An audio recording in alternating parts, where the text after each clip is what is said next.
Good morning friends. हम लोग इसके पहले वाला जो टॉपिक है आपका वो कर चुके हैं। ये सेकंड टॉपिक है। ये पीवाईक्यू का जो पीडीएफ है ओनली आईएएस का, इसी से हम लोग जो है पीवाईक्यू अपना रिवीजन कर रहे हैं। और साथ साथ में आप लोग जो टेक्स्ट बुक है आपका जो एनसीईआरटी है, महेश वनवाल की ज्योग्राफी है, या जहाँ से भी आप कर रहे हो वो साथ में रखना। और टॉपिक जो है आपको पता होना चाहिए कि किससे ज़्यादा प्रश्न आते हैं, किस टाइप के प्रश्न आते हैं, तभी आपको आइडिया होगा कि आपको क्या पढ़ना है और क्या छोड़ना है। ठीक है। वैसे ज्योग्राफी में कुछ ऐसा नहीं है, आपको हर चीज़ जो है उसमें इम्पॉर्टेंट ही है ज्योग्राफी का। खास करके क्लाइमेटोलॉजी से आपका प्रश्न आता है। तो चलिए हम लोग 21 जो प्रश्न हैं आपका वो देख लेते हैं।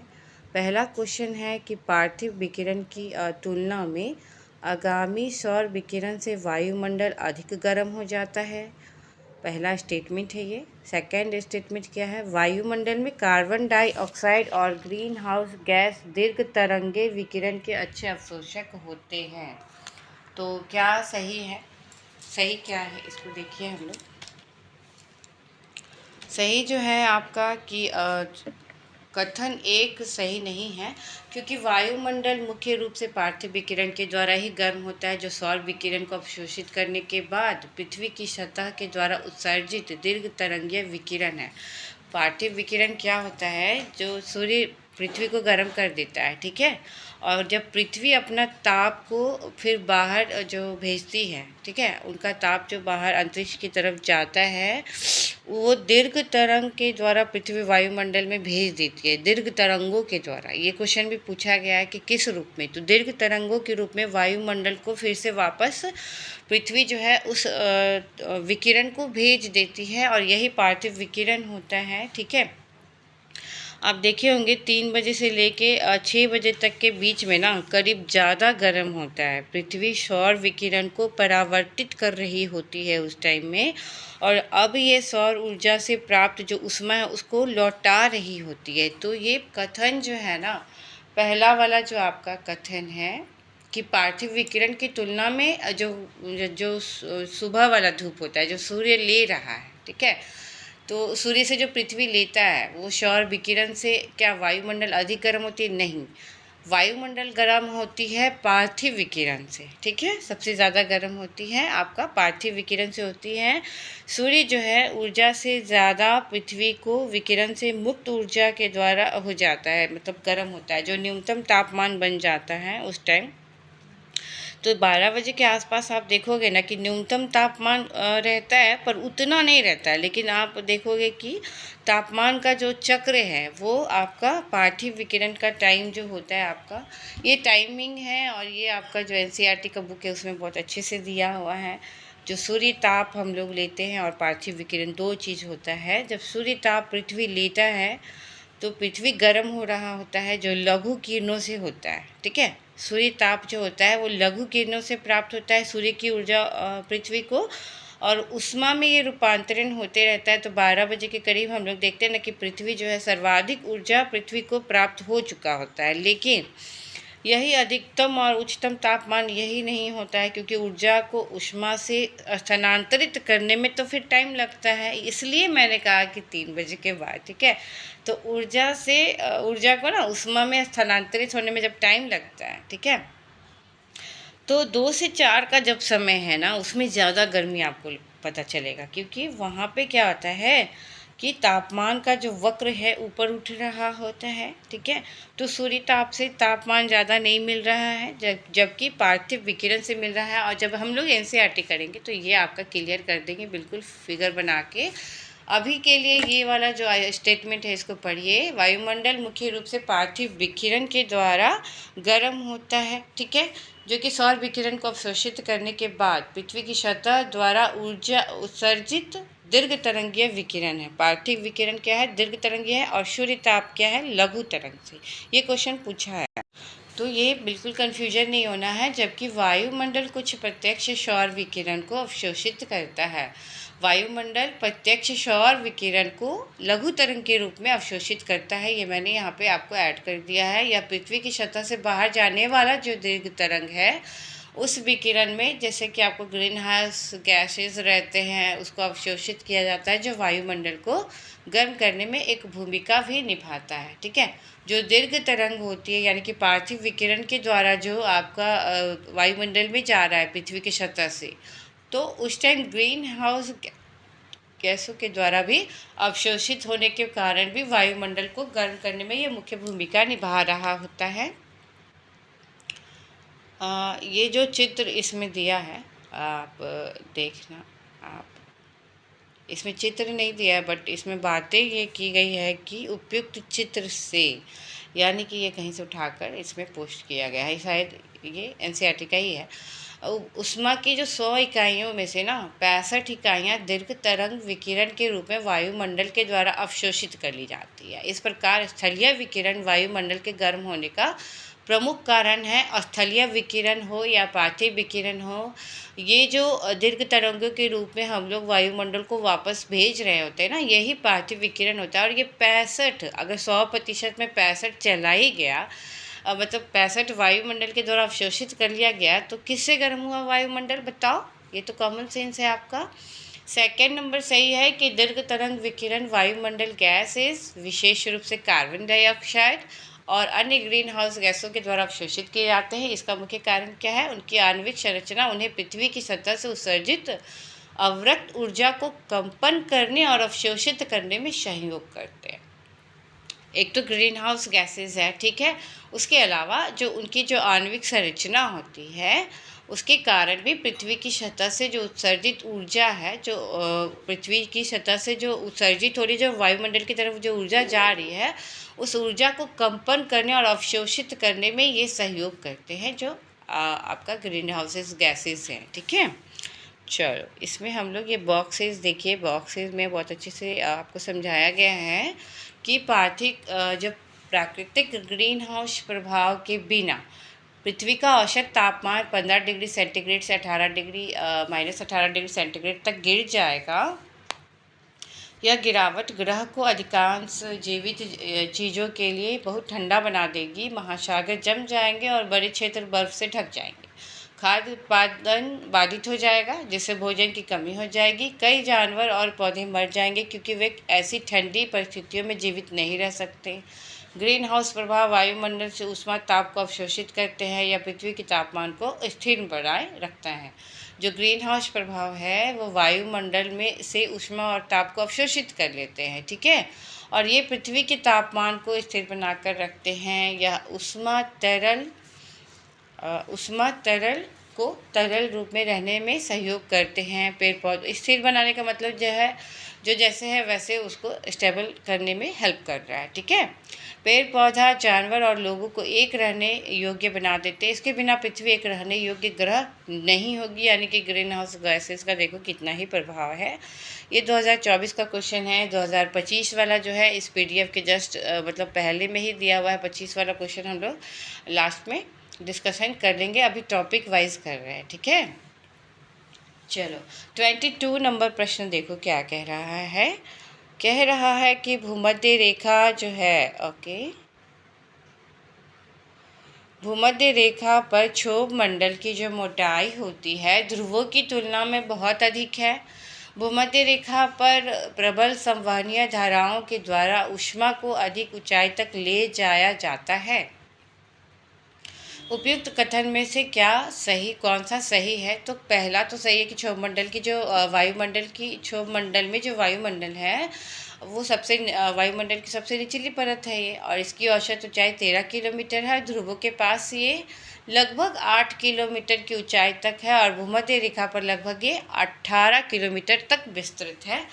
इसमें फिगर ऐड करने का होता तो मैं कर देती। जिस तरीके से फिगर में हम लोग ज्योग्राफी पढ़ते थे वो आपको जो सारे वायुमंडल के सारे परतों के बारे में एक एक करके आपको पूरे डीप में जानकारी लेनी है, क्योंकि यहाँ से प्रश्न आता ही है। ठीक है, तो वो फिगर भी मैं आपको शॉर्ट वीडियोस में डाल दूँगी, ऐसा कोई इशू नहीं है। क्षोभ मंडल जो है वायुमंडल की सबसे निचली परत होती है। ठीक है, और इसकी औसत ऊंचाई जो होती है ना क्षोभ मंडल की वो 13 किलोमीटर होती है, और ध्रुवों के पास कितनी होती है? ये लगभग 8 किलोमीटर होती है। विषुवत रेखा के पास सबसे ज़्यादा, भूमध्य रेखा के पास 18 किलोमीटर तक ये होती है। कथन एक सही है। कथन दो भी देखो आपका सही है। कह रहा है क्या कि भूमध्य रेखा पर प्रबल संवहनी जो है प्रबल संवहनी धाराओं द्वारा ऊष्मा को अधिक ऊंचाई तक ले जाया जाता है। इक्वेटर पे प्रबल संवहनी धाराओं के द्वारा ऊष्मा को अधिक ऊंचाई तक ले जाया जाता है। ये तो पता ही है आपका, धारा के द्वारा जो है ऊष्मा का प्रवहन होता है। यानी कि क्षोभ मंडल की जो अधिक मोटाई है मजबूत संवहनीय धाराओं के कारण होती है। भूमध्य रेखा पर क्या होता है कि तीव्र सौर ताप के कारण वायु ऊपर उठती है। ठीक है, वहाँ पे ज़्यादा सौर ताप मिल रहा है, सूर्य का ताप वहाँ ज़्यादा मिल रहा है, ऊपर उठती है वायु, जिससे शक्तिशाली जो संवहनीय धाराएं हैं उसका निर्माण होता है और क्षोभ सीमा को ऊपर की ओर धकेलता है। ठीक है, शक्तिशाली धाराएं रहेगी तो वो धकेलेगी ना, तो क्षोभ सीमा जो होती है, क्षोभ मंडल और उसके ऊपरी वाली जो मंडल है उसके बीच की सीमा को क्षोभ सीमा कहते हैं हम लोग, जिससे क्षोभ मंडल का विस्तार हो जाता है, यानी कि बड़ा हो जाता है ना वो। इसके विपरीत क्या होता है कि न्यूनतम सौर ताप के कारण ध्रुवों पर कमजोर संवहनीय धारा के परिवहन स्वरूप क्षोभ मंडल, वहाँ पे ध्रुव पे अगर क्षोभ मंडल देखेंगे तो पतला हो जाता है, यानी कि 8 किलोमीटर है वहाँ पे, और विषुवत रेखा के पास 18 किलोमीटर है। जस्ट बिकॉज क्योंकि आपका शक्तिशाली संवहन धाराओं का निर्माण यहाँ पे होता है और वो ढकेलता है। चीज़ों को ढकेलोगे तो उसका तो विस्तार होगा ही ना, और जब वहाँ पे कोई ढकेलेगा ही नहीं ध्रुवों पे, तो वो जस के तस रहेगा, यानी कि क्षोभमंडल वहाँ पे पतला होता है, यानी कि 8 किलोमीटर होता है। ठीक है, चलो 23 नंबर प्रश्न देखते हैं हम लोग। 23 नंबर प्रश्न देखिए क्या कह रहा है। इसके साथ जब मैं फिगर आपको शेयर करूँगी ना शॉर्ट वीडियोस में, आप वहाँ पे आपका क्लियर हो जाएगा। अभी क्वेश्चन बनाते हैं हम लोग और ट्रिक जानते हैं कि किस टाइप से आप जो है उस टाइप का जो प्रश्न होता है स्टेटमेंट वाला क्वेश्चन, यही देख के डर जाते हो, क्योंकि अभी तक तो आपने वन लाइनर सॉल्व किया है, तो वैसा कुछ इशू नहीं है। वन लाइनर को ही ऐड कर करके ना वो स्टेटमेंट वाला प्रश्न बना देता है, जिससे कुछ बच्चे जो अभी तक नहीं कर पाए हैं इस चीज़ का तैयारी डीप में, तो वो डर जाते हैं। चलो 23 नंबर प्रश्न क्या है। पृथ्वी के वायुमंडल के संदर्भ में निम्नलिखित कथनों में से कौन सा एक सही है?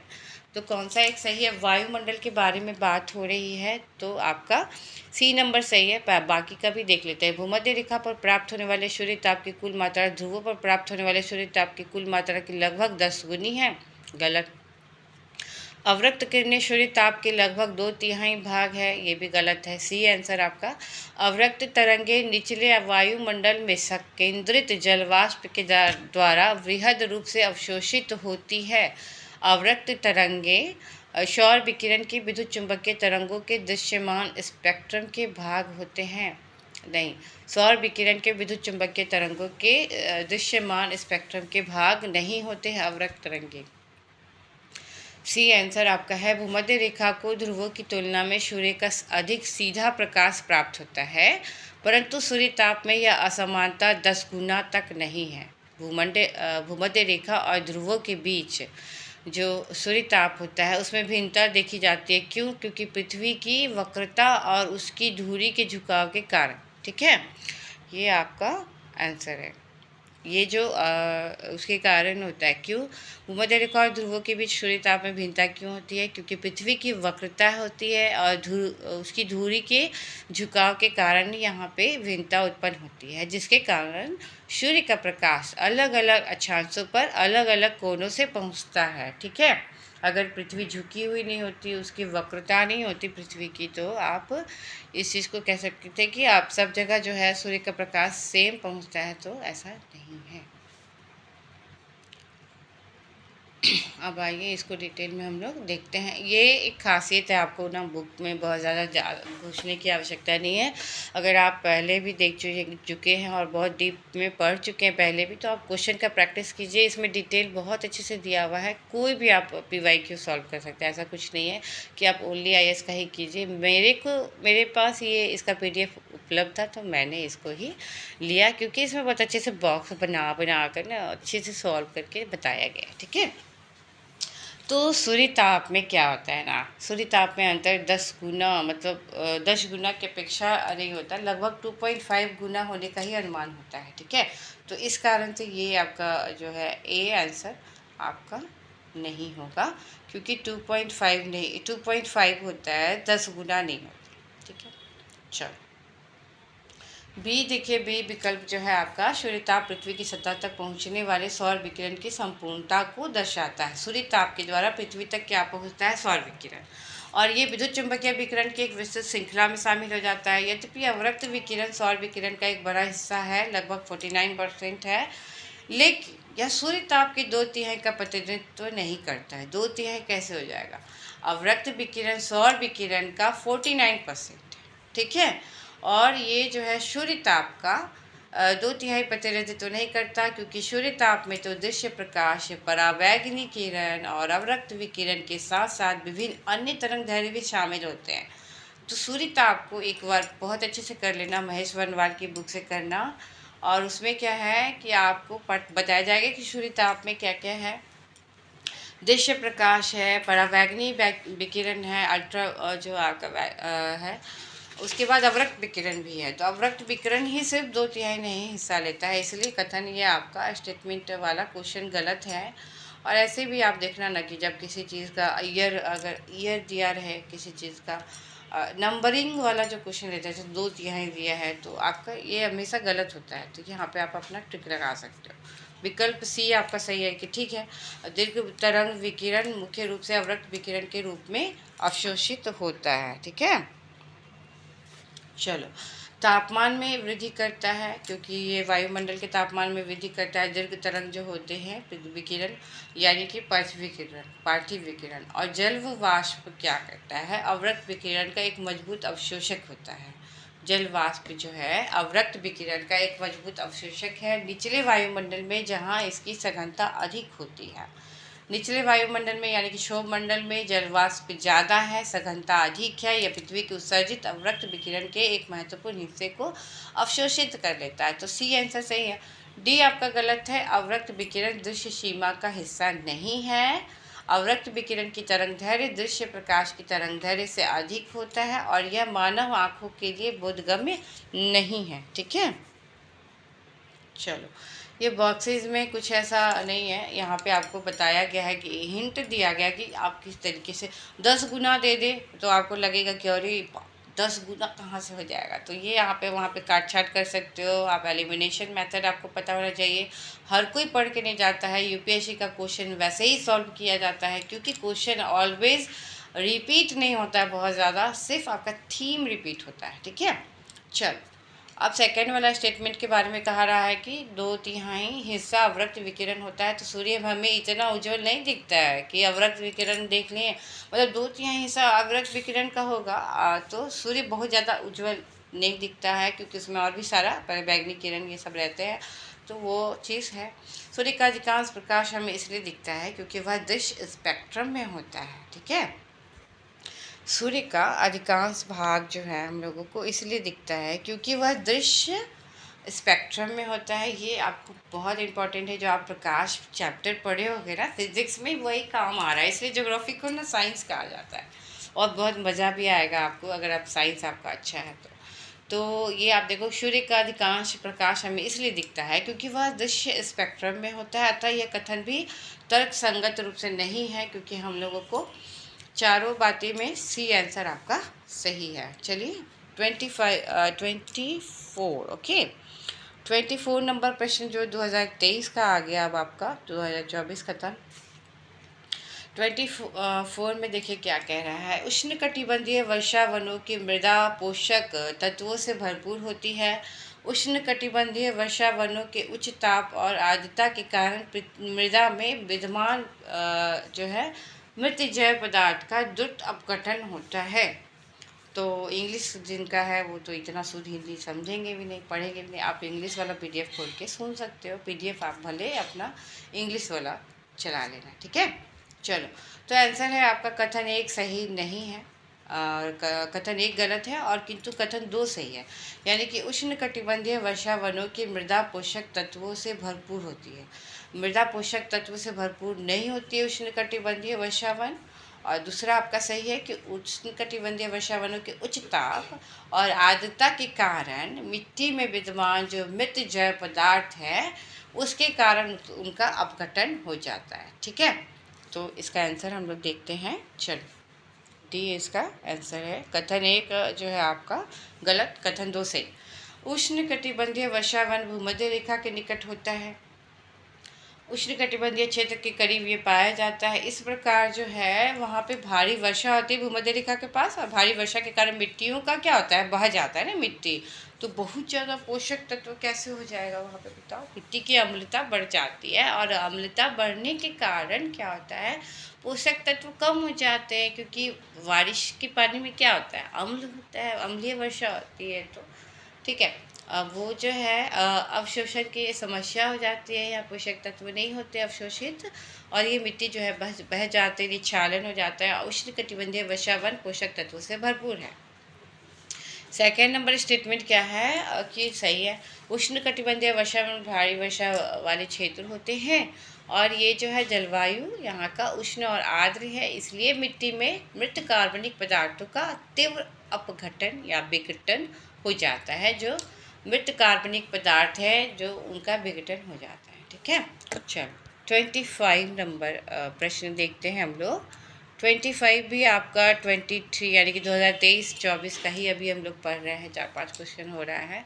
यानी कि समझ लो कि जलवायु कितना इम्पोर्टेंट है हर एक एग्ज़ाम के लिए, बहुत ज़्यादा इम्पोर्टेंट है, और पूछता है आपको यहाँ से प्रश्न। ठीक है, तो 25 नंबर प्रश्न क्या है कि ग्रीष्म ऋतु में महाद्वीपों और महासागरों के बीच तापमान विपर्यास शीत ऋतु की अपेक्षा अधिक होता है। गर्मी के दिनों में महाद्वीप और महासागरों के बीच तापमान का जो अंतर है शीत ऋतु की अपेक्षा अधिक होता है। इसका मतलब यही हुआ। ठीक है, जल की विशिष्ट ऊष्मा भूपृष्ठ की विशिष्ट ऊष्मा की अपेक्षा अधिक होती है। जल की विशिष्ट ऊष्मा जो है क्या, भूपृष्ठ यानी पृथ्वी की विशिष्ट ऊष्मा की अपेक्षा अधिक होती है। तो आपका आंसर ए, आपका कथन एक सही नहीं है, क्योंकि कथन एक सही नहीं है, क्योंकि महाद्वीपों और महासागरों के बीच तापमान का अंतर गर्मियों की तुलना में सर्दियों के दौरान अधिक होता है, जिसके कारण निम्नलिखित है।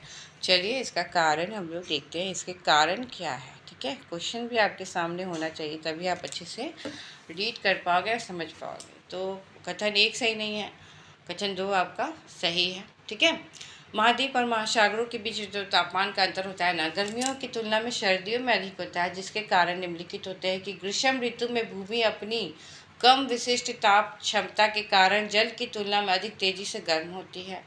ठीक है, हालांकि भूमि और महासागर दोनों गर्म हो जाते हैं और तापमान का अंतर अपेक्षाकृत कम होता है।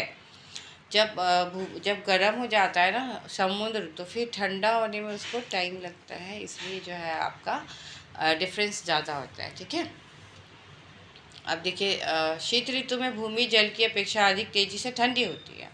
शीत ऋतु में भूमि जो है वो जल की अपेक्षा अधिक तेज़ी से ठंडी हो जाती है, और जल जो है अपनी विशिष्ट जो उसके अंदर विशिष्ट ऊष्मा होती है उसकी क्षमता अधिक होती है, और इसके कारण वो देर से ठंडा होता है। तो शीत ऋतु में ही तो ज़्यादा तापमान में अंतर हो गया ना।